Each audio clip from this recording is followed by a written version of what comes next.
Hello, this is Grandmaster Damian Lemos here for onlinechesslessons.net, and in this DVD we continue our series. We'll analyze tactics, and for this introduction I chose a game played between Grandmasters Milos against Elbest, so we'll get started. We are going to analyze this from Black's point of view. White opens the game with e4, we play c5, the Sicilian defense, and White, he's gonna play the open variation with d4. We know that if he plays knight c3, he can also try playing what we call the closed Sicilian, but he plays knight f3. And Black decides to play the Positional Sicilian. I like this and I play this myself. d6 and knight c6 are also possibilities. What I like about this is the fact we stop the Lemos variation. Here bishop b5 is not making any sense. So here we also stop the queen takes d4 variation. We can play knight c6, winning a tempo, attacking the queen. If we had a pawn on d6, he has the chance of playing bishop b5, pinning our knight, and placing the queen in the center.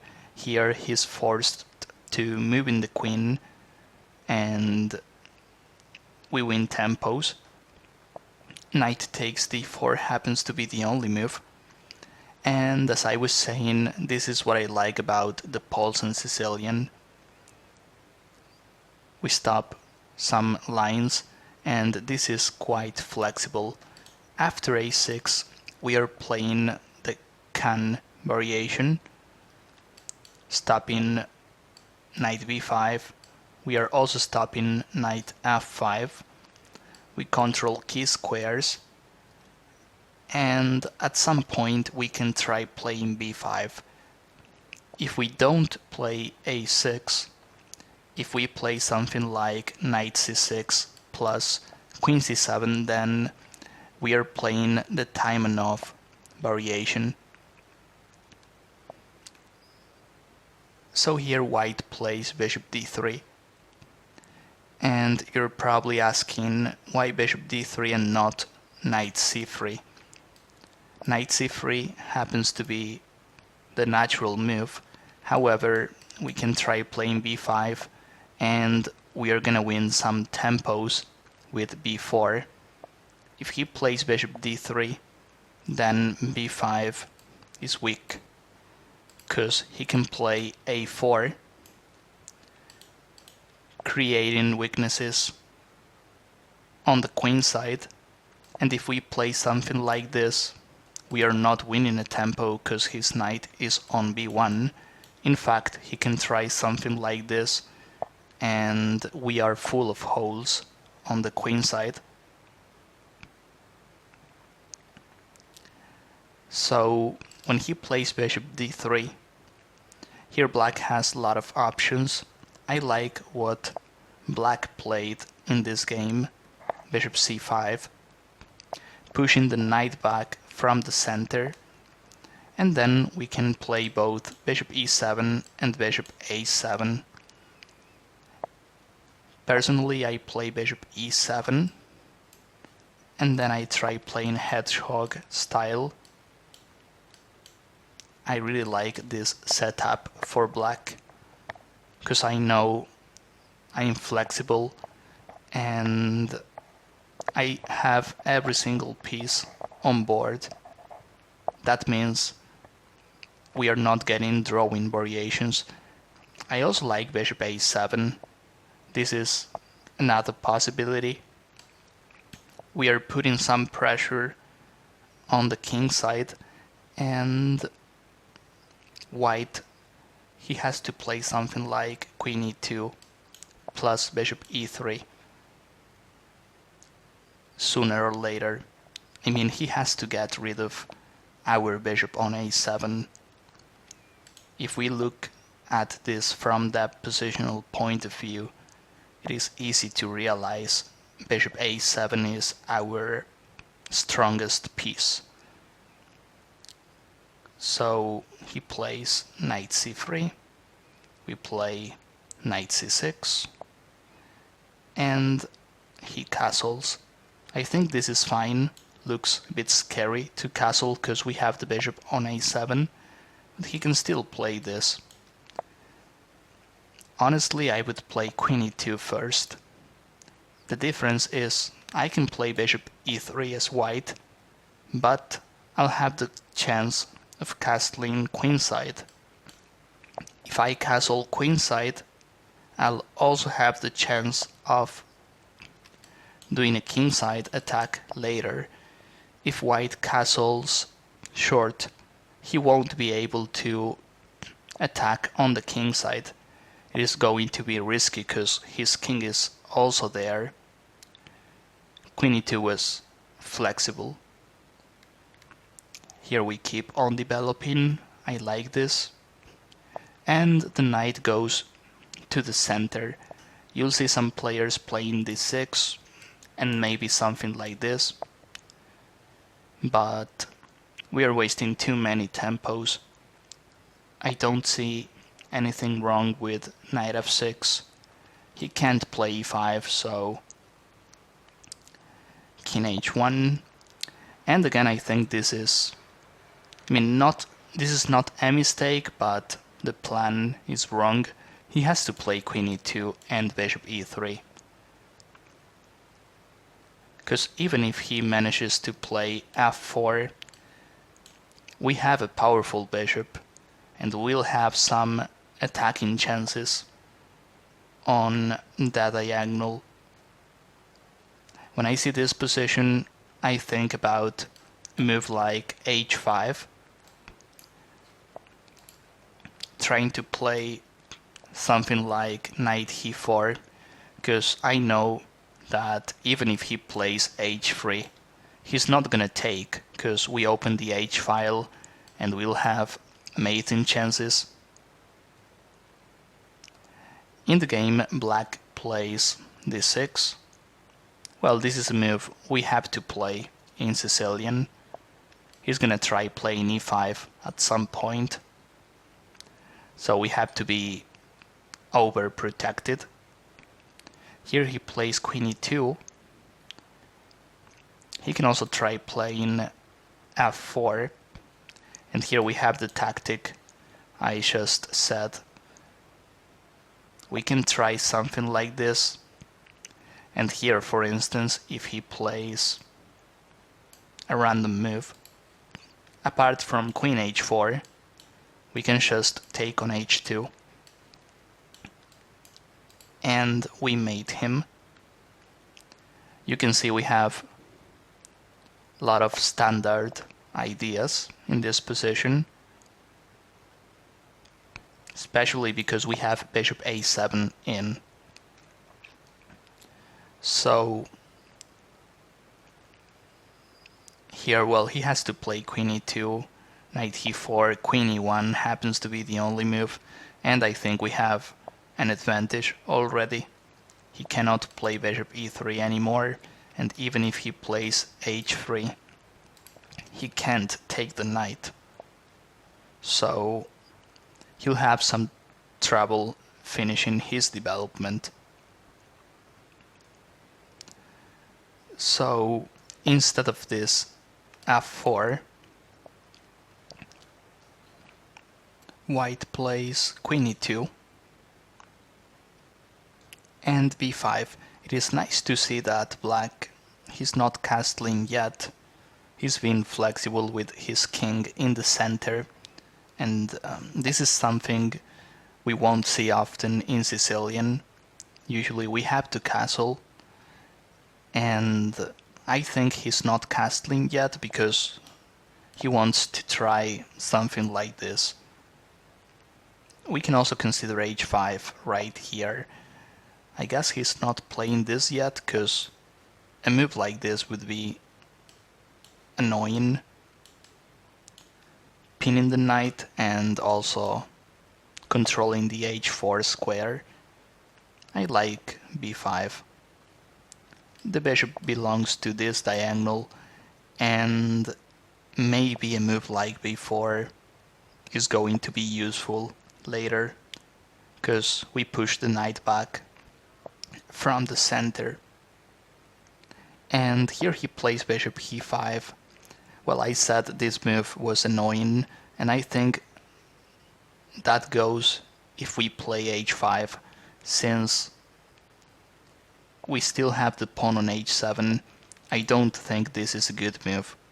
We can just play h6 at some point, and even e5, and we get rid of the pin. White has to play bishop e3. And I guess we have an equal game. Now we don't have the bishop on a7. I don't think we'll have attacking chances on the king side, so we'll give this idea up. We'll just castle. And the game is equal, in my opinion. Maybe we are a slight better. We are a bit better because our bishop is better than bishop d3. As you can see here, bishop d3 is crashing into the pawn chain. Is not a good bishop. So let's see what happens after bishop e5. We play h6, we win a tempo, and he goes back to d2. It's never too late. Bishop e3 is possible. We won a tempo as black. And I think this is not weakening our king side. I think this is good for us. And the question is how to react if he plays bishop h4. I think this is quite simple. We have to play e5. He's losing a lot of tempos, and it's not easy to stop this attack.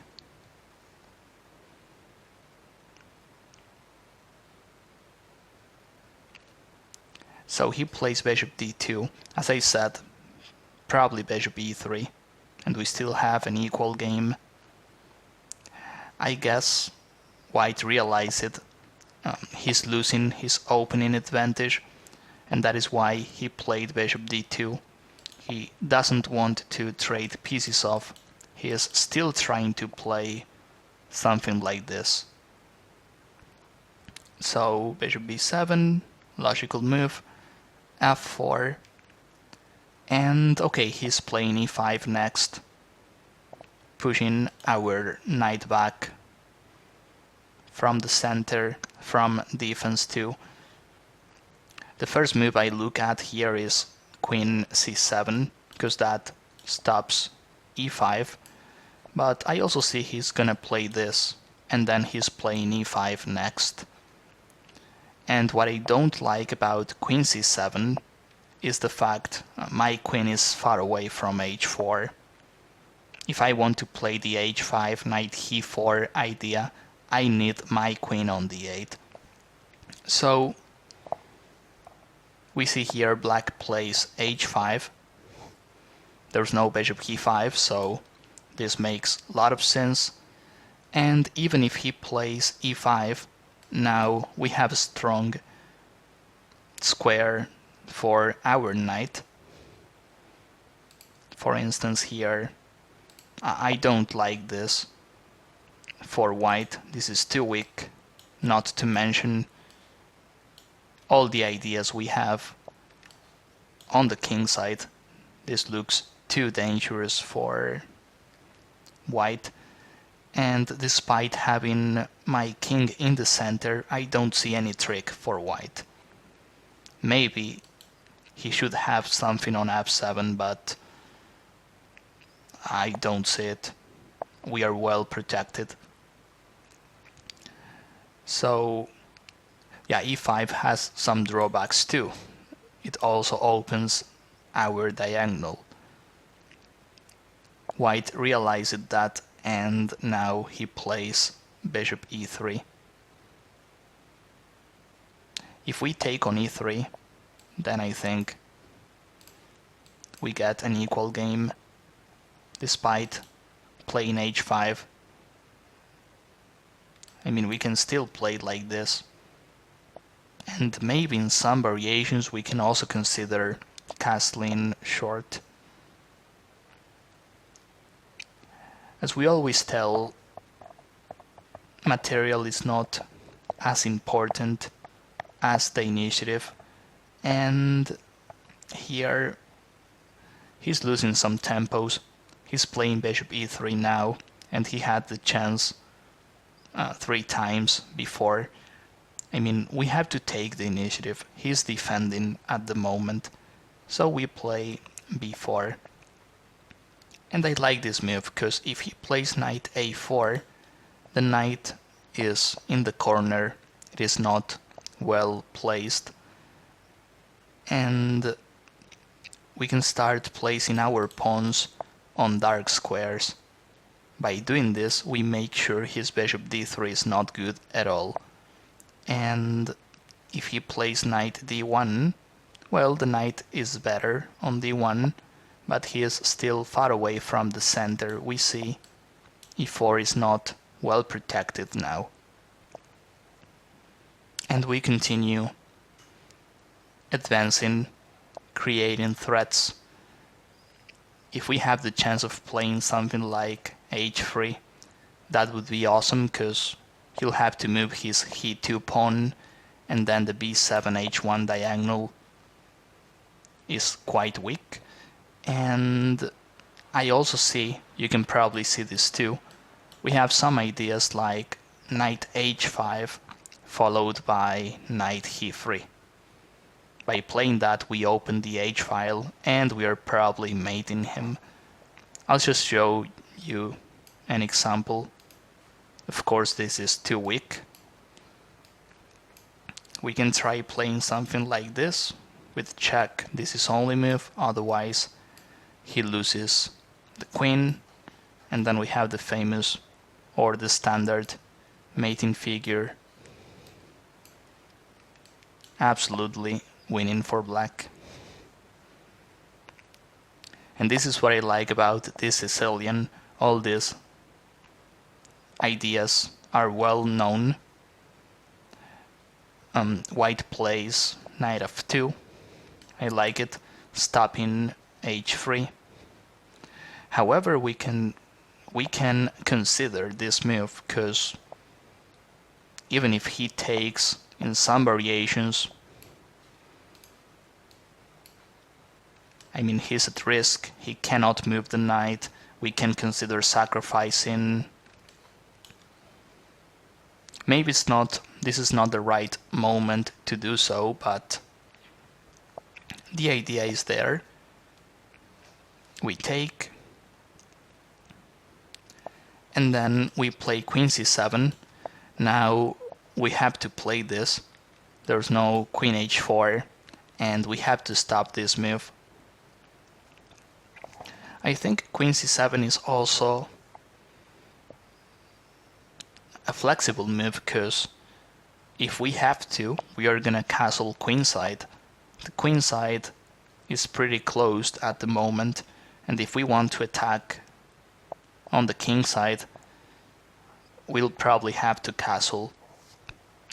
However, he plays rook ac1, and this move is stopping us from castling. He's gonna play c3 and he's gonna open the queen side. I really like this move.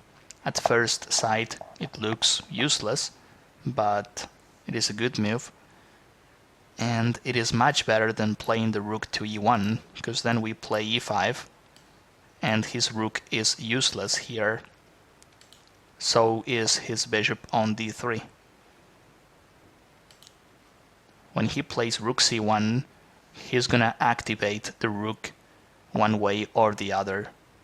I mean, there's no chance we stop c3. What we do here is place every single pawn on dark squares. Therefore, bishop b7 is powerful, and as we were saying, bishop d3 becomes a tall pawn. He plays c3. We take. We also win a square for our knight. I really like this, because from e5 the knight can't be pushed back by a pawn. I mean, if he had the chance of playing something like d4, then the knight is weak. But since he can only remove this with a knight, this is too powerful. We also have some chances now. Remember the h3 ideas. And we can also see his knight on f2 is kind of overloaded. It is defending too many things at once, and that is not good. That is why he plays bishop b1. If he took on b4, we just move the queen. We are still attacking here. A lot of hanging pieces for white, and here we create the counterplay we wanted. You can check this no matter what he plays. We are gonna open the king side. Well, this loses. We just take. We can also take on h3. Here, for instance, this loses. We take on d3 and then we take on e4. And yeah, the same goes after e3. We just win here. Otherwise, I mean, if he plays anything else, we can take on e2, and his king is too weak. I imagine his king on e2, and black playing rook h6, rook e6. This is too powerful. So bishop b1 makes a lot of sense. Here white plays an interesting move. He's not taking on c3. Rook takes was possible, and then queen b6. I would play queen b6, therefore he can't activate his knight, and that is why he plays knight d4. I really like this move. I see white, maybe he played not a weak opening, maybe he played an okay opening, and now he's playing strong. He's improving his knight, he's gonna take on c3 later, and suddenly we have to defend as black. I mean, a move like queen b6 is not gonna work here. He plays knight f5, suddenly he starts attacking on the f file, and we have to remember we have the king on e8. We are not safe here. Therefore, black plays the quiet queen d8, and when he takes on c3, then we play e6. Here we understand why we played queen d8. Now everything is under control again, and we still have the chance of playing this knight h5, knight e3. See how useful queen d8 is. We have to also protect the h4 pawn. He plays bishop c2. Looks like an active move. I'm not really worried about bishop a4, because I can always play king f8, king e7. In fact, that's what I want to do, so I mean, I don't like the bishop a4 idea. I think knight h3 is better. White has to stop the h3 idea as soon as possible. And this move also works because he is somehow stopping my knight h5, knight e3 ideas. I think this is much better. Bishop c2, as I said, even if he plays bishop a4, I'm fine with king f8 plus king e7. Rook c8. This is a tough move, by the way. I would play king f8, king e7. I mean, that is the first move I see. But rook c8 is better, because if we look at white pieces, rook c3 is probably the best piece at the moment. And trading his strongest piece is a good idea. He plays knight h3. If he takes, we play this and we stop his knight h3. I like this. This is probably equal. Although we still have our chances, since he cannot play knight h3 now. Yeah, maybe we have some advantage there. He plays this. We take. If we play an endgame now, I see we have some targets. This is nice. And see how powerful our knights are. As I said before, they cannot be pushed back. And all we have to do is Ctrl F7. He plays knight e5. Queen e7.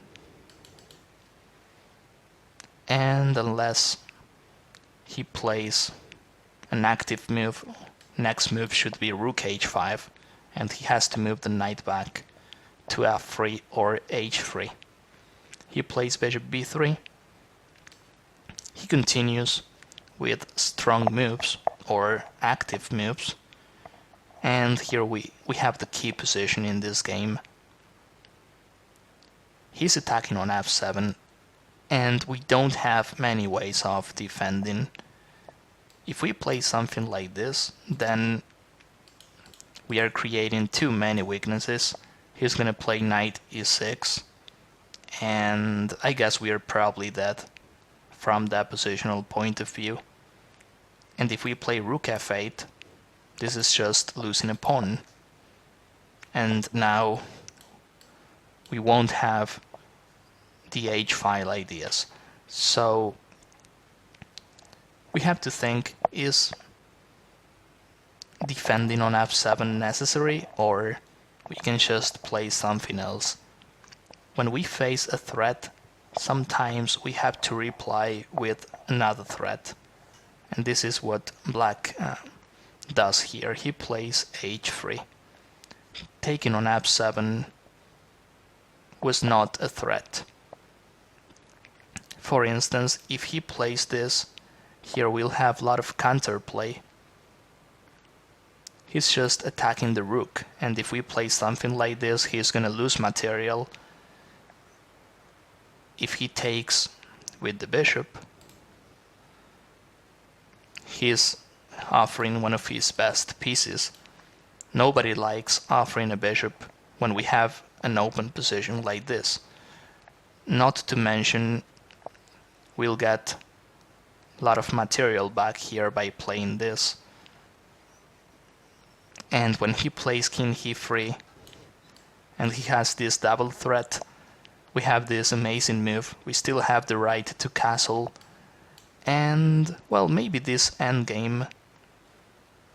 Yeah, this is probably equal.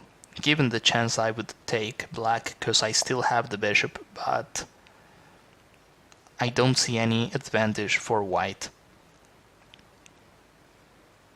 h3 is a very good move. He takes with the knight. If he takes this way, he's just creating weaknesses for no reason. We can just play this quiet move, and we have the advantage. We'll get rid of that bishop, and there's no way he gets rid of his own weaknesses. Therefore he takes with the knight, and we play rook h4.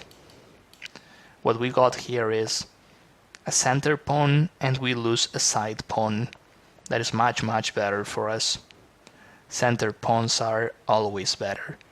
And we also activated our rook.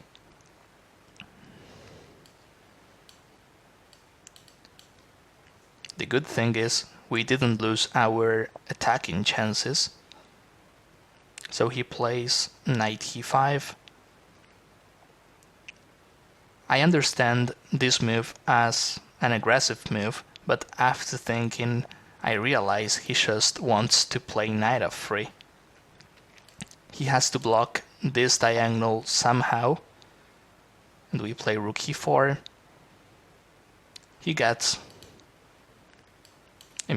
He's blockading this diagonal, and I would say this is equal. The difference is this is equal if you analyze this with a computer. Chances are equal, but the problem is white is defending, and it is not easy when you're playing the real game. See, we have ideas with knight e4. Sometimes we can take on f3 and we can try things on the h file. He can't move the knight on f3 because of this. And if he moves the bishop, he also has to consider stuff like this. So maybe in theory this is equal if white defends well. But as I said, in real games it is not that easy, and even strong players, they make mistakes. And yeah, he ends up playing knight takes e5. I think white saw pawn takes or even queen takes e5, and then he can play this.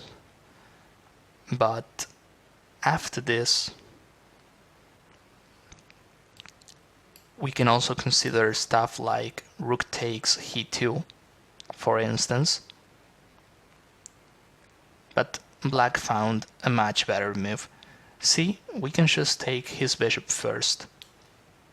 Therefore we stop all the tricks based on f7. If rook takes, maybe he can try something like this. Although I still think we are winning here. Knight takes b3 is trading pieces off, and then we play the in-between. Only move is queen takes. And here, if my pawns were not connected, then I think white has some drawing chances, but given that all my pawns are connected, plus I have the queen, this is an easy win. Therefore, white resigns. This was a tough game. White, he played a very nice middle game. The opening, maybe he played bishop e3 late, but he played a tough middle game. And it is also nice to point out that we still have the king on e8. So a game with a lot of tough situations. I hope this analysis was useful, and we'll continue analyzing in our next videos. Thank you. This is Grandmaster Damian Lemos here for onlinechesslessons.net. First of all, I hope you enjoyed this video. If you would like to receive more free chess videos from us, you can just click the subscribe button below. I would also highly recommend signing up for my free mail course, the 10 Grandmaster Secrets to Dominate Chess. During this exclusive course from onlinechesslessons.net, I'll share with you my own Grandmaster shortcuts to effective attacking, defending, and growth hacks to improving your chess without complicated books or memorization. So sign up by clicking the sidebar on the right, and I know you won't be disappointed. Once more, this is Damian for onlinechesslessons.net, and I'll see you in my videos. Thank you.